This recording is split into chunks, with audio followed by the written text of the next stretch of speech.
रफीक मियाँ और मोहम्मद याकूब के नागपुर को जा रहा हूँ, जिन्होंने अंग्रेज़ों के खिलाफ क्विट इंडिया के मूवमेंट में अपनी जान की अजीम कुर्बानी को पेश की। मैंने उनसे कहा कि मैं याकूब हसन सेठ के नागपुर को जा रहा हूँ, जिन्होंने मुस्लिम लीग को छोड़कर टू नेशन थियरी की मजम्मत की थी। मैंने आखिर में उनसे कहा कि मैं उस नागपुर को जा रहा हूँ जो बाबा साहेब अम्बेडकर की दीक्षा भूमि है, जहां पर उन्होंने हजारों की तादाद में अपने साथियों के साथ हिंदुइज्म को छोड़कर बौद्ध मजहब को इख्तियार किया। तो अल्हम्दुलिल्लाह अल्लाह सुब्हानहू व तआला का करम और फजल है, उससे तौफीक दी कि मैं आपके दरमियान में खड़े होकर, और वो भी एक अल्लाह के वली के आस्ताने के साए में खड़े होकर आपसे कुछ बात करने की अल्लाह ने मुझे तौफीक दी।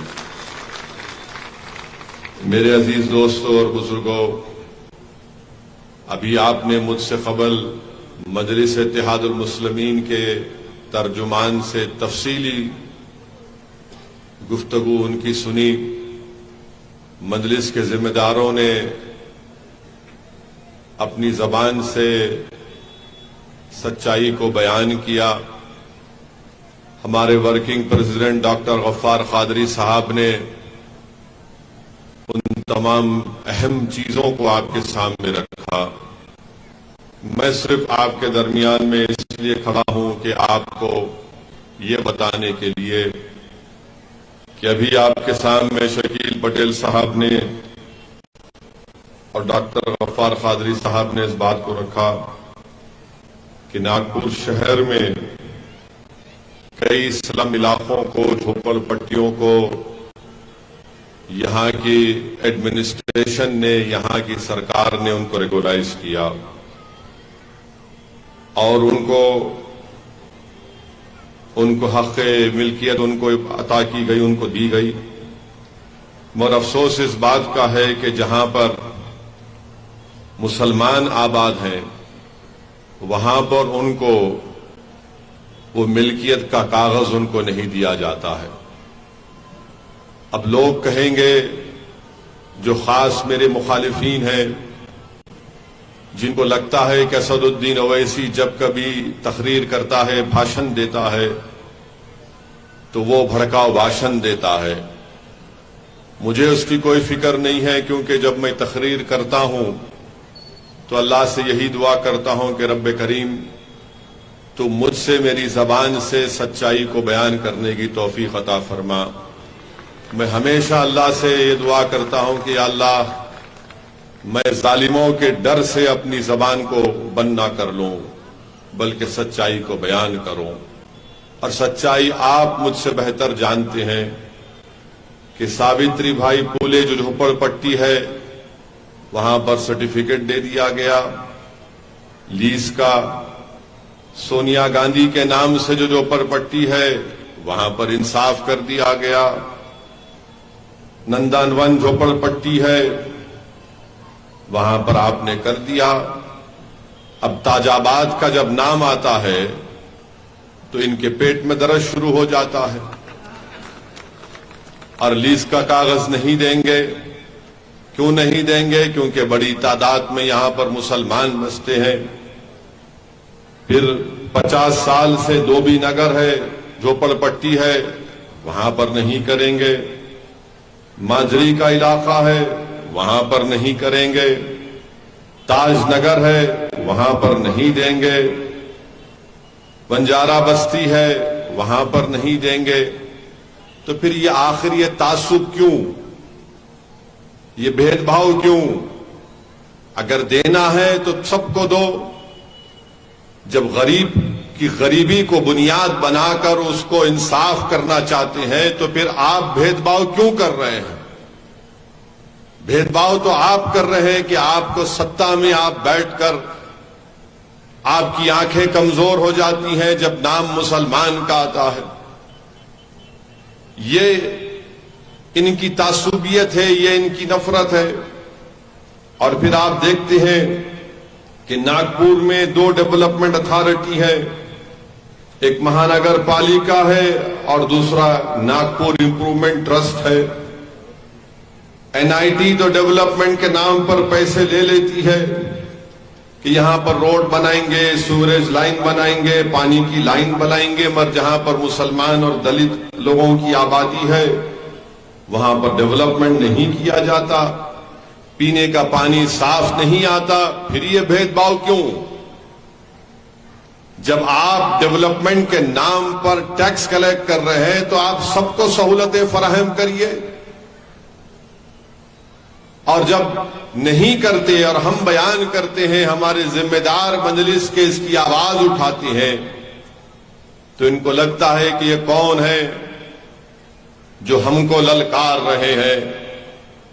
हम उनको बताना चाह रहे हैं कि आपको नहीं बल्कि पूरे सिस्टम को हम ललकारते हैं।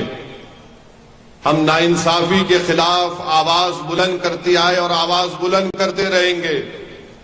आखिर क्यों नहीं नागपुर में एक स्लॉटर हाउस बनाया जाता जहां पर हुकूमत की निगरानी में भैंस को काटा जाए? मगर आप नहीं स्लॉटर हाउस खोलते हो। जो कुरैश बरादरी का गरीब है, जो बरसों से उनका प्रोफेशन है, उनका काम है, आप उन पर जुल्म करते हैं। तो ये मसाइल हैं नागपुर के। मैं उम्मीद करता हूं कि इंशाअल्लाह ताला मजलिस के जिम्मेदारान इसको और शिद्दत से और मुझसे बेहतर तरीके से उसको अवाम के दरमियान में जाकर रखेंगे, ताकि नागपुर की गरीब अवाम को मालूम हो सके कि कौन गरीबों के हक के लिए लड़ रहा है और कौन जुल्म करना चाहता है, कौन गरीबों को मजहब के नाम पर उनके हुकूक से महरूम रखना चाहता है। मजलिस इंशाअल्लाह ताला मजलूमों के साथ थी और साथ रहेगी। मजलिस जब इंसाफ का मुतालबा करती है तो ये नहीं देखती कि किसका मजहब क्या है।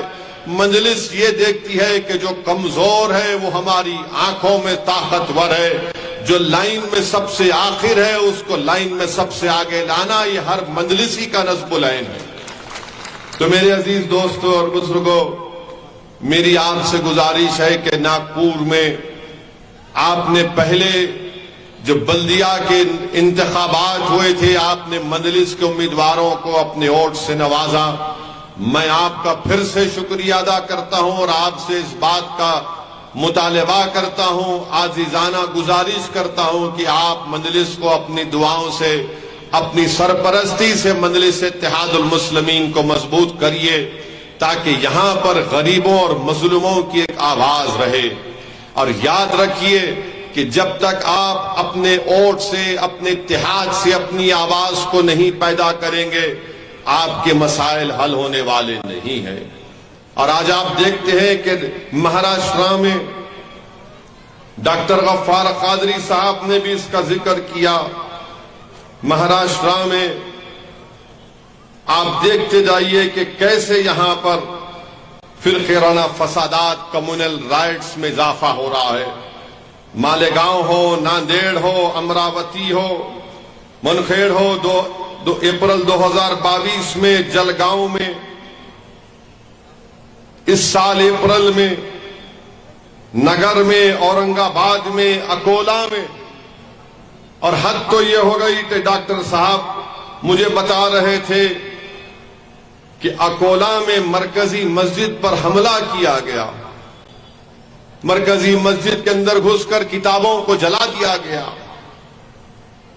इबट महल में धारवा एक जगह पर एक कस्टोडियल डेथ हुई, पुलिस कस्टडी में। उसकी आवाज अगर किसी ने उठाई, बल्कि कोर्ट में केस डाला डॉक्टर गफ्फार कादरी ने, तो केस डालने के बाद हुकूमत को मजबूरन उन तमाम पुलिस के खाती ओहदेदारों को सस्पेंड करके उनको जेल को भिजाना पड़ा। अकोला में गड़बड़ हुई, मजलिस के जिम्मेदार वहां पर पहुंचकर नुमाइंदगी करते हैं। और हैरत की बात यह है कि अकोला के एसपी साहब की गर्दन इतनी मोटी है कि मिलना नहीं चाहते थे मजलिस के जिम्मेदारों से। गर्दन मोटी है कोई अनपार्लियामेंट्री वर्ड नहीं है। मिलना तो चाहिए था एसपी साहब को, बोले नहीं मिलता मैं। मत मिलिए आप, हमको क्या करना है, आप अपनी गुरूर का मुजाहरा कर रहे हैं। जब एक अवामी पार्टी के नुमाइंदे आकर मिलना चाहते थे, आपने इनकार कर दिया। और हुआ क्या कि मरकजी मस्जिद पर हमला करने वालों पर अब तक कार्रवाई नहीं की गई। एसपी साहब, अगर अकोला के एसपी को मेरी आवाज यहां पर पुलिस के इंटेलिजेंस के लोग पहुंचा सकते हैं तो मैं आपको दोनों हाथ से सलाम करूंगा। नहीं भी पहुंचाएंगे तो हमारे मीडिया के रिश्तेदार पहुंचा देंगे इंशाअल्लाह। मिलने को तैयार नहीं है। नहीं, डीवाईएसपी से मिल लो, ठीक है, डीवाईएसपी से मिल लेंगे। डीवाईएसपी से भी नहीं मिलेंगे तो हम क्या करेंगे? हम अल्लाह के बारगाह में हाथ उठाकर दुआ करेंगे। और याद रखो, हमारे ये हाथ जो है ना, ये हमारे हथियार हैं। ये हथियार इसलिए नहीं है क्योंकि हम कुछ और इस्तेमाल करते, हथियार इसलिए है कि रसूलुल्लाह सल्लल्लाहु अलैहि वसल्लम की सुन्नत है कि मोमिन के हाथ उसके हथियार हैं, जो अल्लाह की बारगाह में हाथ उठाकर अपनी बेबसी का अल्लाह के सामने तस्करा करता है कि रब्बे कायनात, इस सरजमीन पर मुझे इसलिए सताया जा रहा है कि हम तेरे हबीब मोहम्मद मुस्तफा सल्लल्लाहु अलैहि वसल्लम के मानने वाले हैं, हम तेरी तौहीद का इकरार करने वाले हैं, हम पर जुल्म किया जा रहा है, अल्लाह हम पर रहम फरमा, हमारी मदद फरमा। तो ये हमारे हथियार हैं। तो मेरे अजीज दोस्तों और बुजुर्गों, औरंगाबाद में भी शरपसंदों ने गड़बड़ करने की कोशिश की। स्क्रिप्ट तैयार हो गया था कि औरंगाबाद में हिंदू और मुसलमानों में एक फसाद बर्पा कर दिया जाए, मगर जिसने ये स्टोरी स्क्रिप्ट लिखी उसने किसी और को हीरो बनाना चाहता था, मगर गलती से इम्तियाज जलील पूरी स्क्रिप्ट को फाड़ कर वहां पर सुपरस्टार बन गया। और इम्तियाज जलील ने जाकर मंदिर में बैठकर मुस्लिम लड़कों को कहा कि नहीं, खबरदार, मंदिर के ऊपर आंच नहीं आने देंगे। इम्तियाज जलील मंदिर में कितना, 1 घंटे 2 घंटे 3 घंटे बैठे रहे। 3 घंटे इम्तियाज जलील बैठे रहे, हालात को पुरअमन किया। अफसोस है कि एक साहब की शहादत हुई, उनकी मौत हो गई, मगर औरंगाबाद को इम्तियाज जलील और मजलिस के तमाम जिम्मेदारों ने, डॉक्टर गफ्फार कादरी ने, मजलिस के नासिर सिद्दीकी ने, तमाम अराकीन बल्दिया ने मिलकर औरंगाबाद के अमन को बिगड़ने से बचा लिया। मैं उनका शुक्रगुजार। मगर उसके बाद क्या हुआ इम्तियाज जलील पर? वो बीजेपी का एक मरकजी मिनिस्टर है, नहीं, ये डर के गया मंदिर में। कोई बोले एक्टिंग करने के लिए गया। वो कांग्रेस के लोग बोले तुम मंदिर क्यों गया? मेरे दोस्त, इंसान की जान बचाने के लिए अगर कहीं भी जाना पड़ा तो जाएंगे इंशाअल्लाह ताला। आग लगाने के लिए नहीं गए, आग को बढ़ने से बचाने के लिए हमने काम किया था। मंदिर को बचाना भी हमारी जिम्मेदारी है, मस्जिद को बचाना भी हमारी जिम्मेदारी है, और सबसे बड़ी जिम्मेदारी एक रुकने पार्लिमान की, सियासतदान की, सियासी पार्टी की, एक इंसान की जान को बचाया जाए, शहर के अमन को बचाया जाए।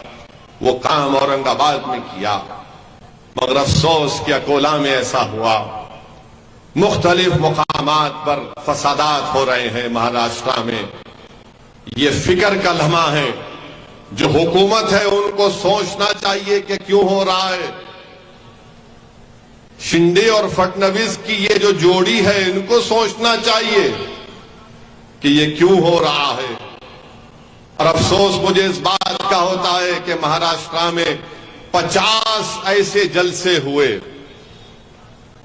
50 ऐसे जलसे हुए, मगर आज के जलसे की रिपोर्टिंग आप कल से देखेंगे, कितना बड़ा चढ़ाकर लोग पेश करेंगे हमारे भाषण को। 50 ऐसे महाराष्ट्र में जलसे हुए, बल्कि जलसे नहीं थे, वो कम्युनल रैलीज थे। और उन जलसों का उन्वान क्या था कि हिंदू जन आक्रोश मोर्चा।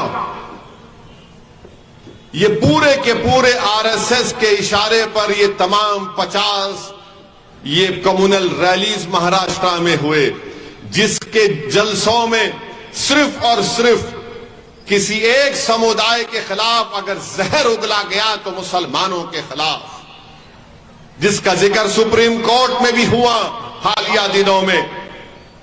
केस तो बुक हुआ, पुलिस ने एफआईआर रजिस्टर किया, मगर उनको गिरफ्तार नहीं किया। हम पूछना चाहते हैं उन लोगों से जिन्होंने ये जन आक्रोश मोर्चा निकाला, अरे भैया गुस्सा किस बात का है आपको? गुस्सा किस बात का है आपको? शिंदे मुख्यमंत्री बन गए हिंदुत्व के नाम पर।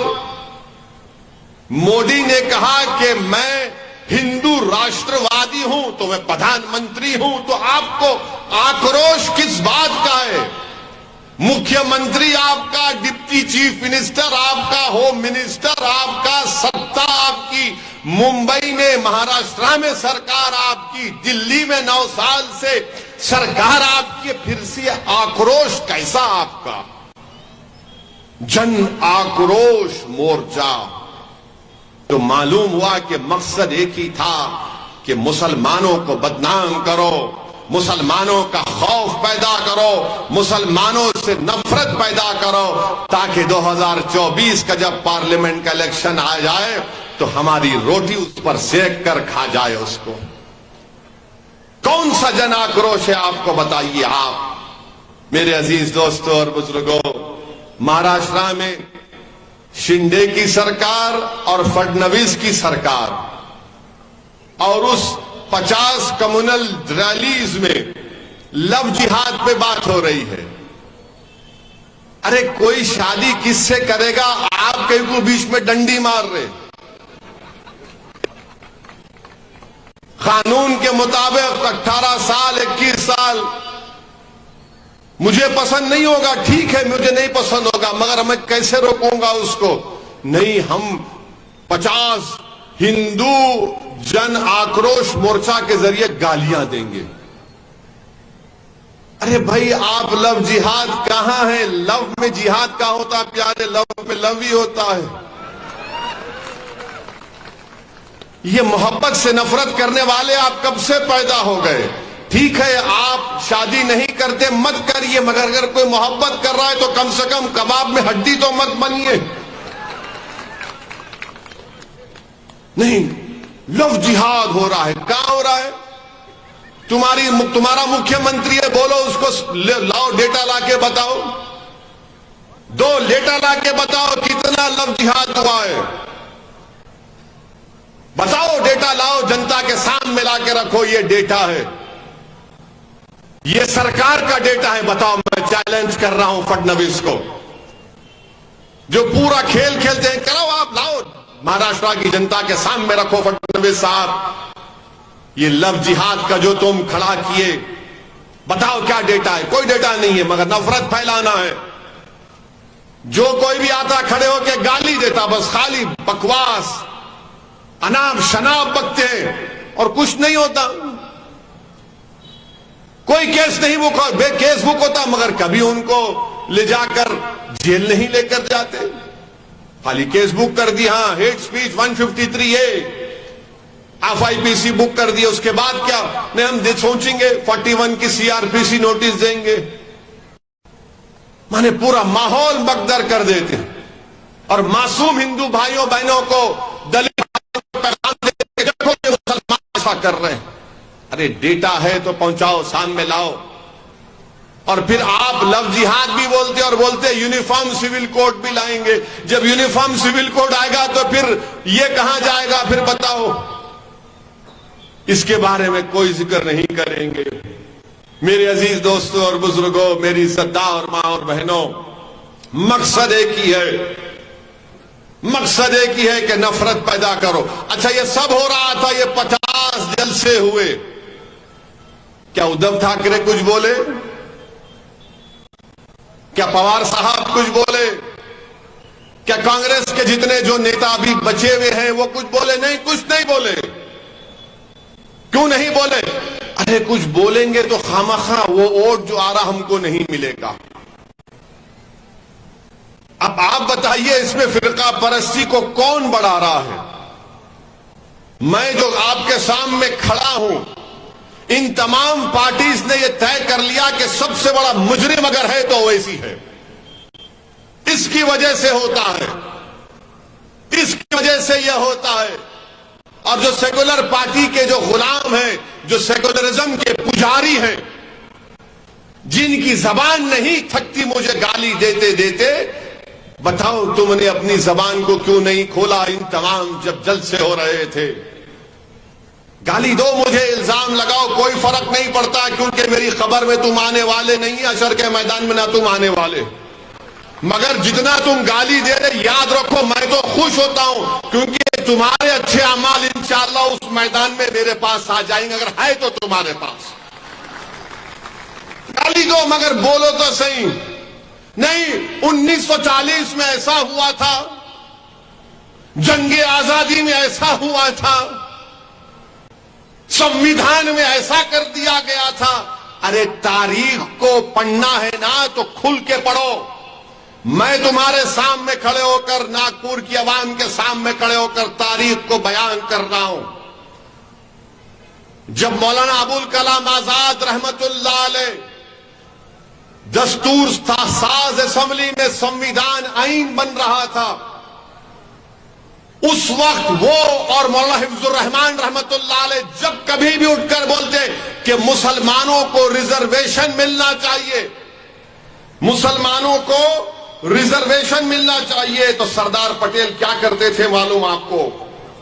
सरदार पटेल ये करते थे कि दो मुसलमानों को मौलाना आजाद और मौलाना हिफ्जुर रहमान रहमतुल्लाह अलैह के सामने खड़ा कर देते थे।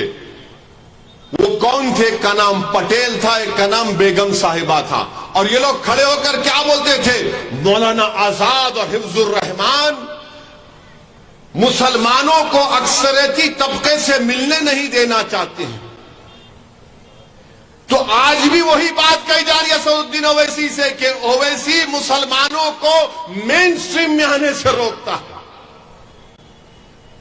जो बात 1948-49 में मौलाना आजाद और हिफ्जुर रहमान से कही जाती थी, वही डायलॉग, वही स्क्रिप्ट चल रहा है। तो मौलाना अबुल कलाम आजाद ने कहा कि ये कॉन्स्टिट्यूएंट असेंबली मेरे लिए एक नई कैद बन चुकी है। मौलाना आजाद ने लिखा ये। और अगर कोई ये कहेगा, ये सेकुलरिज्म के पुजारी, ये सेकुलरिज्म के चमचे अगर कहेंगे ओवैसी कहां पर कहा, तो प्यारे वक्त और जगह बता दो, उसके बाद 5 मिनट में तुम ये वादा करना कि अगर मैं सच कह रहा हूं तो मेरा चप्पल होगी, तुम्हारा सर होगा। कब तक तुम धोखा देते रहोगे सेकुलरिज्म के नाम पर? जो बोलते आजादी के वक्त ऐसा हुआ था, आजादी के वक्त ये भी हुआ था कि पंडित नेहरू 1953 से लेकर 1964 तक मेरे पास चार्ट है जो फसादात हुए, उन फसादात में 85% मरने वाले मुसलमान थे, 60% जख्मी होने वाले मुसलमान थे। और तुम बात करते हो सेकुलरिज्म की। नेहरू जब वजीर आजम थे, वही स्क्रिप्ट है, वही कहानी है, वही प्यादे है, वही गुलाम है। और गाली उस वक्त मौलाना हिफ्जुर रहमान को, मौलाना आजाद को दी जाती थी। रिजर्वेशन की जब बात होती थी तो आज असदुद्दीन ओवैसी को और इम्तियाज जलील को गाली दी जा रही है। मगर मेरे अजीज दोस्तों और बुजुर्गों, आपको समझना है इन बात को। मैं संविधान में, आईन में जो सेकुलरिज्म लिखा गया उसके खिलाफ कभी था ना रहूंगा। मैं हमेशा सियासी सेकुलरिज्म के खिलाफ हूं। इसको इस्तेमाल किया गया है मुसलमानों को कमजोर बनाने के लिए, इसको इस्तेमाल किया गया है मुसलमानों को बेघर बनाने के लिए, इसको इस्तेमाल किया गया है मुसलमानों को फसादात के बाद जेलों में डालने के लिए, इसको इस्तेमाल किया गया है कि मुसलमानों को टेररिज्म के कानून में डालकर उन नौजवानों की जवानी को बर्बाद करने के लिए, इसको इस्तेमाल किया गया है कि हमको ताकतवर नहीं कमजोर बनाने के लिए, इसको इस्तेमाल किया जा रहा है ताकि हमारी सियासी क़यादत ना उभरे। इन सबको एक बात की तकलीफ है कि सबकी लीडरशिप हो सकती है, मराठाओं की हो सकती है, कोई बात नहीं। मराठाओं की लीडरशिप हो सकती है, कोई बात नहीं। बैकवर्ड क्लास की हो सकती है, कोई बात नहीं, मगर किसी की नहीं हो सकती तो दलित और मुसलमान और आदिवासी की पॉलिटिकल लीडरशिप नहीं हो सकती।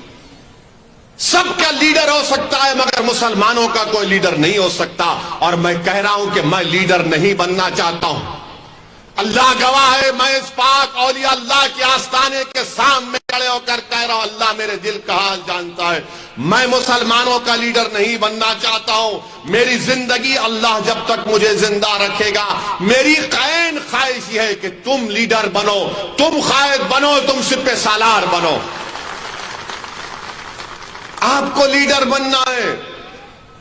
जब तक हम बैठकर अपने मुकद्दर के फैसले हम नहीं करेंगे, हमारे मसाइल हल होने वाले नहीं हैं। हम बैठकर कैसे अपने मुकद्दर के फैसले तय करेंगे? जब आपका नेता होगा, नागपुर की बल्दिया में आपका नेता होगा, महाराष्ट्र की विधानसभा में 2 से ज्यादा आपके एमएलएज होंगे, महाराष्ट्र में 1 इम्तियाज से ज्यादा और एमपी आपके जीत कर आएंगे। जब आपकी लीडरशिप होगी, यही तो लड़ाई मजलिस की है। मैं तुमसे ये नहीं कह रहा हूं कि तुम मुझे नागपुर के आसमानों पर जो 1-2 तारे नजर आ रहे हो तोड़ के लाके दो। मैं तुमसे सिर्फ इस बात की भीख मांग रहा हूं कि अगर मेरी बात में सच्चाई है तो मेरा साथ दो, मेरा साथ दो। मेरे लिए नहीं, अपने आने वाली नस्लों के लिए, अपने आने वाले मुस्तकबिल के लिए, ताकि तुम बैठकर अपने मुकद्दर के फैसले तय कर सको। आप बताइए मेरे अजीज दोस्तों और बुजुर्गों, गवर्नमेंट ऑफ इंडिया ने, मिनिस्ट्री ऑफ एजुकेशन ने अपना डेटा रिलीज किया है। वो डेटा ये क्या कहता है, सुनो आप। वो डेटा ये कहता है कि हायर एजुकेशन में, यानी 12th क्लास के बाद जो बच्चे ग्रेजुएशन या बीटेक या एमबीबीएस या जो भी करते हैं, उसको हायर एजुकेशन कहते हैं। गवर्नमेंट ऑफ इंडिया का डेटा कहता है कि 2019 और 20 में 21,01,000 मुसलमान हायर एजुकेशन में पूरे भारत में पढ़ रहे थे। 2020 और 21 में आते आते कितने, 21 लाख से कमी कितनी हुई है, 1,80,000 बच्चे हायर एजुकेशन से गायब हो गए। 1,80,000, 1,80,000 Muslims are not in higher education. ये बोलो ना आप। जो लोग सेकुलरिज्म के नाम पे बोलते कांग्रेस का साथ दो रहे, फिर ये तो बोलो ये कैसे हुआ, इसका सबब बताओ, इसकी दवा बताओ।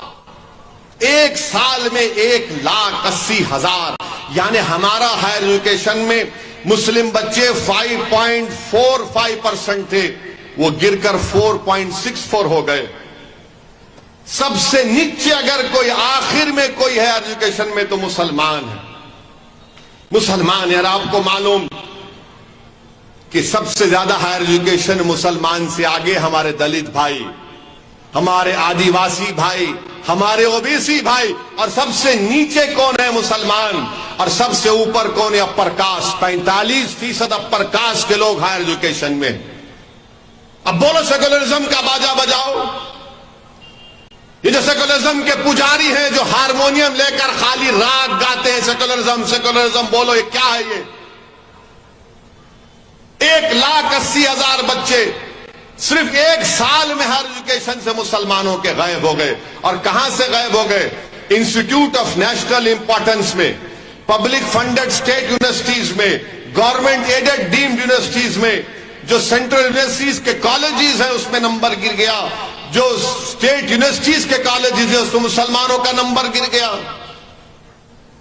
अगर हम मुसलमान पढ़ेंगे नहीं, लिखेंगे नहीं, तो कैसे ताकतवर होंगे? कैसे अपने हुकूक की लड़ाई लड़ेंगे? कैसे अपनी इज्जत की लड़ाई लड़ेंगे? कैसे अपनी हिफाजत की लड़ाई लड़ेंगे? कैसे अपने घर को बचाने की लड़ाई लड़ेंगे? कैसे अपने मस्जिद और दरगाहों और वक्फ की जायदाद को बचाने की लड़ाई लड़ेंगे? तालीम से महरूम कर दिए जा रहे हैं। और आपको मालूम, महाराष्ट्र में, उत्तर प्रदेश में बाबा की सरकार है जो हर बात पे बोलते गोली मारो। उत्तर प्रदेश में 58,365 मुस्लिम बच्चे निकल गए। महाराष्ट्र में कितने निकले? 15,428 बच्चे। अब लोग बोलते हैं ये ओवैसी से पूछो तेलंगाना में क्या हुआ। तेलंगाना में इजाफा हुआ है। कितना इजाफा हुआ? 7,000 बच्चों में इजाफा हुआ है। खाली 7 है में थालियां मत मारो। ये थालियां मार मार के तुम लोग ट्रेन में देखते ना, थाली ट्रेन में कौन मारता। तेलंगाना में मंजलिस के 7 एमएलए, कोई मंत्री नहीं बनेगा जब तक मैं जिंदा रहूंगा इंशाअल्लाह। सब संतरी बन के, खादिम बन के काम करेंगे गरीबों का और मजलूमों का। 7,000 इजाफा हुआ है तेलंगाना में। ये गवर्नमेंट ऑफ इंडिया का डेटा है। ये जो बीजेपी आरएसएस वाले जो ओवैसी को गाली देते हैं, ये जो कांग्रेस के गुलाम, इनके दुम छल्ले जो सेकुलरिज्म के पुजारी हैं, बताओ इसका जिम्मेदार कौन है? तुम सेकुलरिज्म अरे कहां का सेकुलरिज्म है मुझे बताओ। कहे का सेकुलरिज्म है? क्यों नहीं मुसलमान तालीम हासिल करते? अब यहां से कोई बैठेगा बीजेपी कांग्रेस वाला, बोलेगा ए पढ़ते नहीं ना मुसलमान, इनको पढ़ने का शौक ही नहीं है, इनको खाली कारखाना होना, पंचर की दुकान होना, मैकेनिक होना, उन्हें ड्राइवर चलाना, फ्रूट का कारोबार करना। अरे जालिमो, तुम झूठ पे झूठ बोल रहे हो। मुसलमान इसलिए नहीं पढ़ा सकता अपने औलाद को क्योंकि तुम्हारी सरकार हमको पढ़ाना नहीं चाहती, हमारे बच्चों को। तुम स्कॉलरशिप का इंतजाम करो, देखो कितने बच्चे पढ़ते हैं।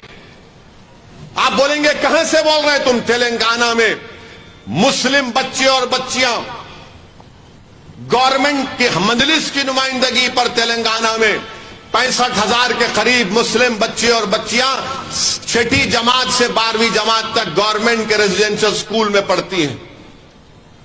फ्री में तालीम बेहतरीन, उसमें एडमिशन के लिए एंट्रेंस इतना पड़ता, मजलिस नुमाइंदगी करी तो हायर एजुकेशन में जाते। पैसे नहीं है, नौकरियां नहीं मिलती तो मुसलमान बोलता अरे भाई पढ़ लिया तो भी नौकरी मिली गई की है। और तीसरा ये वजह कि जो देखता है कि पूरे मुल्क में उसको कभी गाय के नाम पर मारा जा रहा, कभी गोश्त के नाम पर मारा जा रहा, कभी दाढ़ी के नाम पर मारा जा रहा, कभी पिक्चर के नाम पर मारा जा रहा है। एक डर का माहौल पैदा कर दिया हुकूमत करने वालों ने। और जो ये अपोजिशन में बैठे, अब जब इलेक्शन आएगा तो बोलेंगे बाबा सेकुलरिज्म के नाम पे भीख दे दे, ये बाबा ओवैसी को मत दे, वो वोट काटने वाला है। याद होगा ना आपको जब नागपुर के इलेक्शन में मैं आया था, उस वक्त यही कांग्रेस और राष्ट्रवादी के लोगों ने कहा था कि ओवैसी को वोट मत दो, शिवसेना को और बीजेपी को रोकना है, उद्धव ठाकरे को और फडणवीस को रोकना है, ओवैसी को वोट मत दो। मगर आप जज्बाती थे। आज भी आपके दिल में होगा जज्बात, बोले बात तो सही है भाई, ओवैसी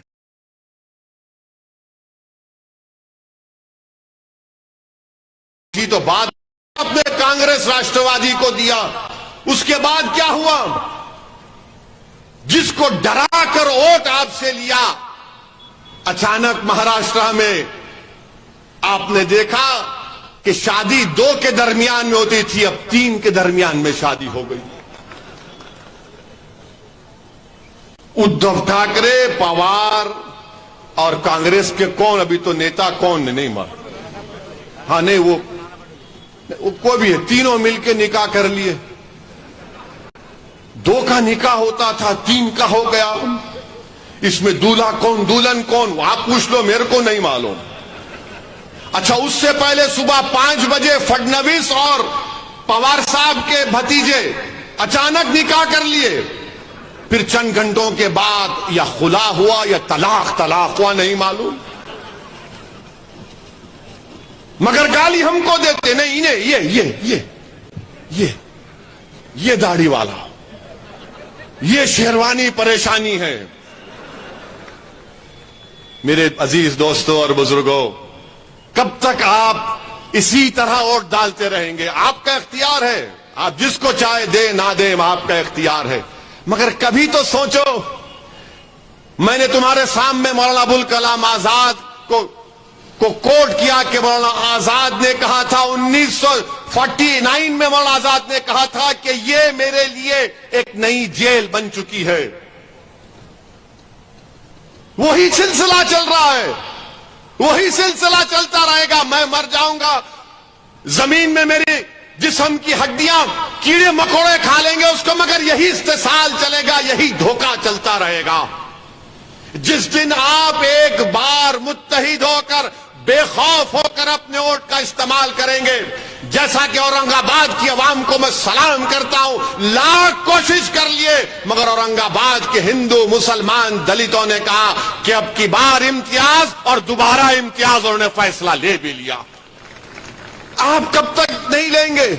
नहीं, इलेक्शन जैसे आता मुसलमानों का ऐसा लगता है भाई जिंदगी मौत का मामला है, क्या करेंगे? इनको नहीं वोट दिए तो उन्हों आ जाते। अरे मेरे भाई तुम वोट मत भी दो, वो लोग जीत रहे हैं, बीजेपी वाले आपकी वजह से नहीं जीत रहे। मैं हमेशा कह रहा हूं, आज भी कह रहा हूं आपसे, पार्लियामेंट का चुनाव क्या होता है देखो।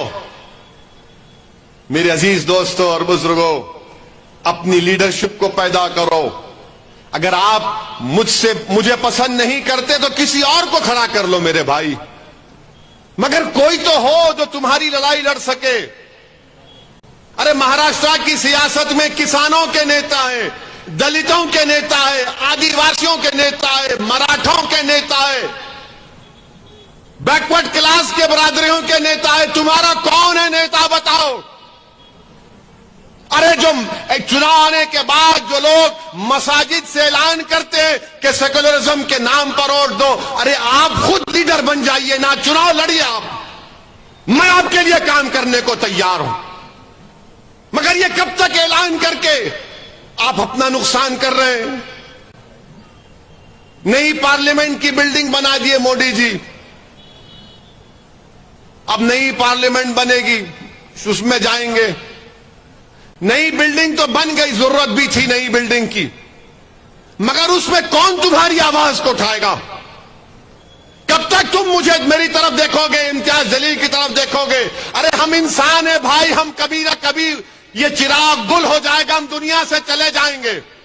फिर तुम किसको लेकर आओगे? तुम आसमान से नहीं आएगा, कोई जमीन से निकल कर नहीं आएगा, तुम्हारे दरमियान से तुमको अपना लीडर बनाना पड़ेगा। सोचो मेरी इस बात को। नहीं, पार्लियामेंट में है ना ओवैसी बोलेगा, अरे मैं क्या कोई ऑर्केस्ट्रा पार्टी हूं? दूसरे नहीं बोल सकते। ट्रिपल तलाक का मसला आया तो सबकी जबानें खामोश। मैंने कहा हूं मुस्लिम एमपी से दूसरे पार्टी के, बोलो कुछ तो बोलो। बोले नहीं ओवैसी तेरी बात सुनने बैठे हम। बोला क्यों? बोले हमारी पार्टी नहीं बोलने देगी। मेरे अजीज दोस्तों और बुजुर्गों, अपनी लीडरशिप को पैदा करिए आप, अपनी आवाज को मजबूत करिए आप, डरिए मत, घबराइए मत। हालात मुल्क के उसी वक्त बदलेंगे जब आप अपने मुकद्दर के फैसले करेंगे। लोग जो मुझ पर इल्जाम लगाते, मैं तुमको पूछ रहा हूं, आरएसएस के हेडक्वार्टर पर जाकर मोहन भगवत से मुलाकात करके कोई सेकुलरिज्म की बात करेगा? पूछो, जवाब दो मेरे सवाल का। मोहन भगवत से जाकर मिलते हैं और फिर बोलते हैं सेकुलरिज्म की बात और ओवैसी वोट काटने वाला है। अरे मैं तो आरएसएस की आइडियोलॉजी का सख्त मुखालिफत रहा हूं और रहूंगा इंशाअल्लाह ताला, बल्कि मेरी पूरी नस्ल सुबह कयामत तक आरएसएस के खिलाफ रहेगी। मगर जो लोग हेडक्वार्टर पर जाकर आरएसएस के चीफ से मिलते हैं, आप किस जबान से कह रहे हैं कि सेकुलर पार्टियों का साथ दो? किस जबान से कह रहे हैं आप बताओ? कौन सा हक आपको हासिल है? मगर आप तबलीग करते हैं इस बात की। मेरे अजीज दोस्तों और बुजुर्गों, आपको यह सोचना चाहिए कि मुल्क के हालात क्या हैं, किस रास्ते पर वतन अजीज को लेकर ये लोग लेकर जा रहे हैं। हद तो ये हो गई मेरे अजीज दोस्तों और बुजुर्गों कि जुल्म हो रहा है। और जो कांग्रेस के पुजारी हैं वो बोलते नहीं देखो कांग्रेस की सरकार है, राजस्थान में जुनैद और नसीर को जिंदा जला दिया गया। जुनैद और नसीर को जिंदा जला दिया गया। कांग्रेस की हुकूमत थी। सबसे पहले उनके घर को जाने वाले का नाम असदुद्दीन ओवैसी था। मैं गया, वहां पर जाकर मिला। वहां के मुख्यमंत्री 15 दिन के बाद जुनैद और नसीर के घर को गए। एस ग्रेशिया कितना दिए? 15 लाख। कन्हैया को मारने वालों के कंडेम करते हैं, मजम्मत करते हैं। कन्हैया के परिवार को 50 लाख और जुनैद और नसीर के परिवार को 15 लाख देते हैं। यह कांग्रेस की हुकूमत है। हाजी हज को जा रहे हैं, हाजियों की बस पर पत्थर फेंककर हाजियों को जख्मी कर दिया गया। कांग्रेस की सरकार है और बोलते नहीं ओवैसी वोट काटने वाला है। अरे उत्तर प्रदेश के लोकल बॉडी के इलेक्शन हुए। मैं मेरठ की सरजमीन के अवाम को नागपुर की सरजमीन से सलाम करता हूं। मजलिस के मेयर के कैंडिडेट को 1,28,000 वोट मिले और हमारे 11 कॉरपोरेटर मेरठ में कामयाब हुए। 11 कॉरपोरेटर हमारे कामयाब हुए। संभल में मजलिस का चेयरमैन, कांट में मजलिस का चेयरमैन, 100 से ज्यादा कॉरपोरेटर उत्तर प्रदेश पर मजलिस के कामयाब हुए। क्यों हुए? क्योंकि उत्तर प्रदेश की चुनाव में मैं उत्तर प्रदेश के मुसलमानों से पुकार कर कह रहा था कि तुम बीजेपी को नहीं हरा पाओगे, तुम अखिलेश को वोट दे रहे हो, मत दो, मजलिस को दो। अपने 2-3 नेता को पैदा कर लो जो तुम्हारी आवाज को उत्तर प्रदेश की विधानसभा में, असेंबली में उठाएंगे। मगर सबने कहा ओवैसी साहब मजबूरी है। मैंने कहा इतनी मजबूरी तो नहीं है कि तुम अपनों को छोड़कर दूसरों को वोट दोगे। दो, तुम्हारा इख्तियार है, मगर तुम्हारा नुकसान होगा, तुम नहीं रोक पाओगे। अब उत्तर प्रदेश की आवाम में एक तब्दीली आ रही है इंशाअल्लाह। उनको बात समझ में आ रही कि जो दीवाना पुकार कर कह रहा था, जिसकी गाड़ी पर 6-6 गोलियां बरसाई गई, उसके बाद भी हमारे दरमियान में खड़ा था। आज उत्तर प्रदेश की आवाम तब्दीली पैदा कर रही है। वो तब्दीली आपको पैदा करना है। मेरी गाड़ी पर 6 गोलियां चलाई गई। अल्हम्दुलिल्लाह अल्लाह ने नबी करीम सल्लल्लाहु अलैहि वसल्लम के सदक़े में मुझे बचा लिया। आपकी दुआएं थीं। मैंने मौत को करीब से देखा, मगर अल्हम्दुलिल्लाह अल्लाह ने मेरे दिल में खौफ को पैदा होने नहीं दिया। मैं दूसरे दिन से दोबारा उत्तर प्रदेश में गया और वोट के लिए अपील करता रहा, क्योंकि मुझे मालूम कि एक ना एक दिन मुझे जाना है। कम से कम जब जाऊंगा तो ये तो तशनगी नहीं रहेगी कि मैं इनसे डर कर गया या इनके सामने झुक कर गया या मैं आरएसएस के दफ्तर पर जाकर मिलकर आया। कम से कम इतनी तो ये तसल्ली रहेगी कि हाँ मेरे आमाल खराब जरूर है, मगर जब अल्लाह के सामने खड़े रहूंगा तो रब्बे करीम के सामने मुझे उसका फजल और करम ही जन्नत में भेजाएगा। मगर मेरे दिल में यह मलाल तो नहीं होगा कि मैंने जालिमों से समझौता कर लिया था, मैंने मजलूमों की आवाज नहीं उठाई थी। मैं इलेक्शन हारने से नहीं डरता हूं, मैं सिर्फ अल्लाह से डरने वाला हूं। डर नाम की चीज ओवैसी के करीब आ नहीं सकती इंशाअल्लाह ताला, मगर जिद्दोजहद करना, लड़ना, आपको मनाना, आपसे लड़ना, आपके नागपुर के घर पर जाकर आपका हाथ पकड़कर, आपके पेट में मुंडी डालकर, आपके पैरों को पकड़कर बोल सकता हूं कि भाई अपनी लीडरशिप को पैदा करो, क्योंकि वो घर तुम्हारा जरूर है, उस घर पर मेरा भी हक है। जिस घर में हय्या अल सलाह हय्या अल फलाह की सदाएं दी जाती हैं, जिस घर में सज्जे अल्लाह की बारगाह में किए जाते हैं, जिस घर में अल्लाह के कलाम की तिलावत होती, जिस घर में हिजाब पहना जाता, वो मेरा घर है, वो मेरा घर है, रहेगा मेरा घर हो। मेरे अजीज दोस्तों और बुजुर्गों, इसीलिए आपसे अपील कर रहा हूं, इसीलिए आपसे अपील कर रहा हूं कि मुत्तहिद हो जाइए। पार्लियामेंट का चुनाव आएगा तो लाहे-अमल दूसरा होगा, असेंबली का चुनाव आएगा तो लाहे-अमल मजलिस का होगा, जब बल्दिया का इलेक्शन आएगा तो आप ही को कामयाब करना है सबको। जब ऑपरेटर कामयाब हो सकते हैं तो नागपुर में 11 हो सकते हैं। इंशाअल्लाह जरूर हो सकते हैं मेरे भाई, बशर्ते कि आप मुत्तहिद रहें। और हमारे वजीर आजम आखिर में उनको भी बोल देंगे कुछ, नहीं तो ये कांग्रेस के पुजारी बोलेंगे तो हमारा बाजा बजाए, उनको नहीं बोले देखो उन्होंने। अब जैसा कि यह कि बाजे कांग्रेस के चमचे बहुत हो गए, हमारे ससुरे बनने की कोशिश कर रहे, ओवैसी को समझता नहीं हमारी बात को। अरे क्या तू मेरा ससुरा है? मैं अपने ससुरे की बात नहीं सुनता हूं, सिर्फ बीवी की सुनता हूं, क्योंकि आप सब सुनते हैं, मैं भी सुनता हूं। घर को गए तो भड़काऊ भाषण नहीं दे सकते, घर में खाली नीचे मुंडी डाल के जी जी। इन्होंने हमारे ससुरे बन रहे, हमारे को मशवरा दे रहे। अरे तुम हारमोनियम लेके बैठ जाओ, तुम मुझे मशवरा देने की जरूरत नहीं है। मुझे ये बताओ मोदी को कामयाब किसने किया? अरे मोदी की हुकूमत में सबसे ज्यादा नुकसान अगर किसी को हुआ तो अल्पसंख्यक समाज को हुआ। 9 साल में दलितों को नुकसान हुआ है। किसको लव जिहाद के नाम पर मारा और पीटा जाता है? किसको तब्दीली मजहब के नाम पर पीटा जाता है? किसको गोश्त के नाम पर मारा जाता है? किसको सिटीजनशिप छीनने के लिए CAA का कानून कौन बनाता है?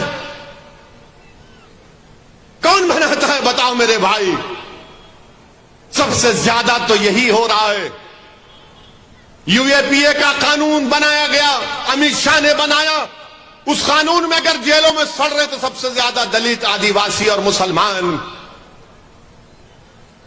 8-8 महीने 2-2 साल बेल नहीं होती है, क्योंकि UAPA का कानून बीजेपी कांग्रेस ने तायीद किया। ये 9 साल का रिकॉर्ड है प्रधानमंत्री का। और मैं फिर से कह रहा हूं कि जब तारीख लिखी जाएगी नरेंद्र मोदी के सियासी लेगेसी की, तो उसमें जरूर लिखा जाएगा कि प्रधानमंत्री जब मोदी थे तो मुसलमानों को मार्जिनलाइज कर दिया गया, मुसलमानों को एलियनेट कर दिया गया, और मोदी के 300 के MP में एक भी मुसलमान MP नहीं है, एक मुसलमान मिनिस्टर नहीं है। हिजाब के खिलाफ कानून बनाती है बीजेपी जब मोदी वजीर आजम होते हैं। मेरे अजीज दोस्तों और बुजुर्गों, बीजेपी अगर जीत रही है तो कांग्रेस की वजह से, ये सेकुलर पार्टियों की वजह से जीत रही है। इनमें इतनी ताकत नहीं है कि मोदी को रोक सके, मगर इनमें इतनी ताकत है कि झूठ पर धोखा देकर आपका वोट ले सके। अगर मोदी को हराना है तो आइडियोलॉजी पर मुकाबला करो। मोदी को हराना है तो देश की जनता को RSS और मोदी के खिलाफ करो। मोदी को हराना है तो बेरोजगार नौजवानों को हुकूमत के खिलाफ खड़ा करो। मोदी को हराना है 24 में तो किसानों को सामने खड़ा करो, गरीबों को सामने खड़ा करो, जिनकी आमदनी कम हो चुकी है। अगर आज एक मजदूर 100 रुपये कमाता था तो आज सिर्फ 50 रुपये कमा रहा है, और एक अमीर अगर आज 100 रुपये कमा रहा था तो आज 120 रुपये कमा रहा है। मगर ये लोग मोदी से मुकाबला करना नहीं जानते। ये कहना चाहते हैं कि सबसे बड़ा हिंदुत्व का नेता कौन है। इसीलिए महाराष्ट्र में आप देख रहे कि कांग्रेस और शरद पवार मिलकर उद्धव ठाकरे को मुख्यमंत्री बनाना चाहते हैं, जिसने विधानसभा में खड़े होकर कहा था कि हां, हमने बाबरी मस्जिद को शहीद किया था। जब तुम ये कहोगे और इसको मुख्यमंत्री बनाना चाहोगे तो फिर मोदी को कहां रोक पाओगे। मेरे अजीज दोस्तों और बुजुर्गों, मेरी आपसे अदबन गुजारिश ये है कि आप मजलिस इत्तेहादुल मुस्लिमीन को मजबूत करिए। और मुझे यहां पर एक शेर किसी का था या किसी का एक डायलॉग था याद आ रहा है कि तुम्हारा गम है गम, तुम्हारा गम है गम, मुसलमानों का गम ख्वाब व कहानी है क्या। तुम्हारा गम है गम, मुसलमानों का गम ख्वाब और कहानी है क्या। तुम्हारा खून है खून, हमारा खून पानी है क्या। वाखिर दावन अल्हम्दुलिल्लाह रब्बिल आलमीन। आपका बेहद शुक्रिया, आप आए, मजलिस को मजबूत करिए। अल्हम्दुलिल्लाह रब्बिल आलमीन।